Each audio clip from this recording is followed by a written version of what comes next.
ಸ್ನೇಹಿತರೆ ನಮಸ್ಕಾರ. Voice of UK ಕನ್ನಡಿಗ ಚಾನಲ್ಗೆ ಸ್ವಾಗತ ಸುಸ್ವಾಗತ.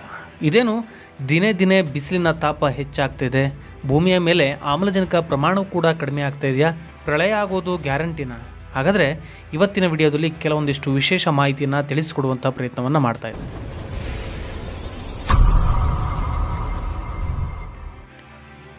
ಒಂದು ಕಾಲದಲ್ಲಿ ನಾವು ಋತುಗಳು ಅಥವಾ ಋತುಗಳ ಆಧಾರದ ಮೇಲೆ ಹವಾಮಾನ ಬದಲಾವಣೆ ಮತ್ತು ಪರಿಸ್ಥಿತಿಗಳನ್ನು ನಿಖರವಾಗಿ ಊಹಿಸುತ್ತಿದ್ದೆವು. ನೀವು ಈಗ ಅದನ್ನು ಮಾಡಿದರೆ ತಪ್ಪಾಗುತ್ತೆ ಎಂದು ತಜ್ಞರು ಹೇಳುತ್ತಾರೆ. ಯಾಕಂದರೆ ಇತ್ತೀಚೆಗೆ ಋತುಗಳು ಹದಗೆಡುತ್ತಿವೆ, ಪ್ರಕೃತಿಯಲ್ಲಿ ಸಂಭವಿಸುವ ಬೆಳವಣಿಗೆಗಳ ಸರಣಿಯು ದಾರಿ ತಪ್ಪುತ್ತಿದೆ.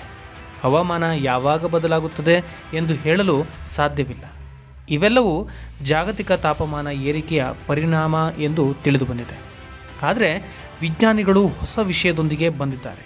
ಜಾರ್ಜಿಯಾ ಇನ್ಸ್ಟಿಟ್ಯೂಟ್ ಆಫ್ ಟೆಕ್ನಾಲಜಿಯ ಭೂ ವಿಜ್ಞಾನಿಗಳ ಸಂಶೋಧನೆಯು ಭೂಮಿಯ ಮೇಲಿನ ಆಮ್ಲಜನಕದ ಶೇಕಡಾವಾರು ಕ್ರಮೇಣ ಕಡಿಮೆಯಾಗುತ್ತಿದೆ ಎಂದು ಬಹಿರಂಗವನ್ನು ಪಡಿಸಿದೆ. ವಿಜ್ಞಾನಿಗಳು ಜಾಗತಿಕ ಪರಿಸರ ವ್ಯವಸ್ಥೆ, ಜಾಗತಿಕ ತಾಪಮಾನ ಏರಿಕೆಯ ಪರಿಣಾಮಗಳು ಮತ್ತು ಭೂಮಿಯ ಮೇಲಿನ ಆಮ್ಲಜನಕದ ಮಟ್ಟದಲ್ಲಿನ ಬದಲಾವಣೆಗಳನ್ನು ಆಧುನಿಕ ತಂತ್ರಜ್ಞಾನದೊಂದಿಗೆ ವಿಶ್ಲೇಷಿಸಿದ್ದಾರೆ.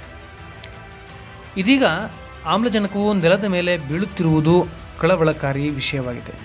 2.4 ಬಿಲಿಯನ್ ವರ್ಷಗಳ ಹಿಂದೆ ಜೀವವು ಹುಟ್ಟುವ ಮೊದಲು ಭೂಮಿಯ ಮೇಲೆ ಆಮ್ಲಜನಕವಿರಲಿಲ್ಲ ಮತ್ತು ಇತ್ತೀಚಿನ ಅಧ್ಯಯನವು ಪರಿಸರ ವ್ಯವಸ್ಥೆ ಮತ್ತು ಗ್ರಹವನ್ನು ಇಂದಿನಿಂದ ರಕ್ಷಿಸಿದ್ದರೆ ಭವಿಷ್ಯದಲ್ಲಿ ಅಂತಹ ಪರಿಸ್ಥಿತಿಗಳು ಪುನರಾವರ್ತನೆಯಾಗುವ ಸಾಧ್ಯತೆಗಳಿವೆ ಎಂದು ಸೂಚಿಸುತ್ತವೆ. ಸಂಶೋಧನೆಗಳ ಪ್ರಕಾರ ಭೂಮಿಯ ವಾತಾವರಣದಲ್ಲಿ ಆಮ್ಲಜನಕದ ಜೀವಿತಾವಧಿ 1 ಶತಕೋಟಿ ವರ್ಷಗಳಿಗಿಂತ ಹೆಚ್ಚು. ಅದರ ನಂತರ ಅದು ಕ್ರಮೇಣ ಹದಗೆಡಬಹುದು. ಸುಮಾರು 110 ಬಿಲಿಯನ್ ವರ್ಷಗಳ ನಂತರ ಆಮ್ಲಜನಕದ ಮಟ್ಟವು 1% ಇಳಿಯಬಹುದು ಎಂದು ಸಂಶೋಧಕರು ಅಂದಾಜಿಸಿದ್ದಾರೆ. ಈಗ ಕುಸಿತ ಪ್ರಾರಂಭವಾಗಿದೆ ಎಂಬ ಆತಂಕವಿದೆ. ಹಾಗಾದರೆ ಇವೆಲ್ಲಕ್ಕೂ ಸೂರ್ಯನೇ ಕಾರಣವಾ?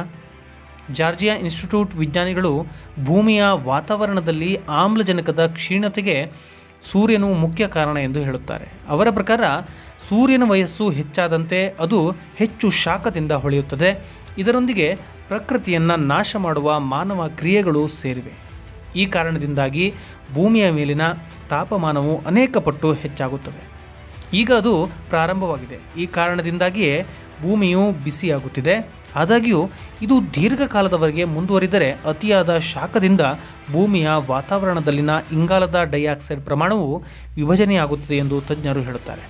ಇದರ ಪರಿಣಾಮವಾಗಿ ಭೂಮಿಯ ಮೇಲೆ ಬಿಡುಗಡೆಯಾಗುವ ಆಮ್ಲಜನಕದ ಮುಖ್ಯ ಮೂಲಗಳಾದ ಸಸ್ಯಗಳು ಮತ್ತು ಮರಗಳು ದ್ಯುತಿಸಂಶ್ಲೇಷಣೆಯನ್ನು ನಡೆಸಲು ಸಾಧ್ಯವಿಲ್ಲ. ಇದು ಆಮ್ಲಜನಕದ ಉತ್ಪಾದನೆ ಮತ್ತು ಪ್ರಾಣಹಾನಿಯನ್ನು ನಿಲ್ಲಿಸಬಹುದು. ಆದ್ದರಿಂದ ಪ್ರಕೃತಿಯನ್ನು ರಕ್ಷಿಸುವ ಅಗತ್ಯವಿದೆ ಎಂದು ಸಂಶೋಧಕರು ಸೂಚಿಸುತ್ತಾರೆ. ಹಾಗಾದರೆ ಸ್ನೇಹಿತರೆ, ಮುಂಬರುವ ದಿನಗಳಲ್ಲಾದರೂ ಕೂಡ ನಾವು ಒಂದಿಷ್ಟು ಗಿಡಗಳನ್ನು ನೆಡುವುದರ ಮೂಲಕ ಇಂತಹ ಒಂದು ಕೆಟ್ಟ ಕಾರಣಗಳಿಂದ ಅಥವಾ ಪರಿಣಾಮ ಬೀರುವಂತಹ ಒಂದು ಸನ್ನಿವೇಶದಿಂದ ತಪ್ಪಿಸಿಕೊಳ್ಳೋಣ ಅನ್ನುವಂತಹ ವಿಷಯವನ್ನು ವಿಡಿಯೋ ನಿಮಗೆ ಇಷ್ಟವಾಗಿದ್ದರೆ ಲೈಕ್ ಮಾಡಿ, ಶೇರ್ ಮಾಡಿ, ಕಮೆಂಟ್ ಮಾಡಿ. ಹಾಗೆಯೇ ಮುಂದಿನ ವಿಡಿಯೋದಲ್ಲಿ ಇನ್ನೊಂದು ವಿಶೇಷ ಮಾಹಿತಿಯೊಂದಿಗೆ ಮತ್ತೆ ಬರ್ತೇನೆ. ಅಲ್ಲಿಯವರೆಗೂ ನಮಸ್ಕಾರ.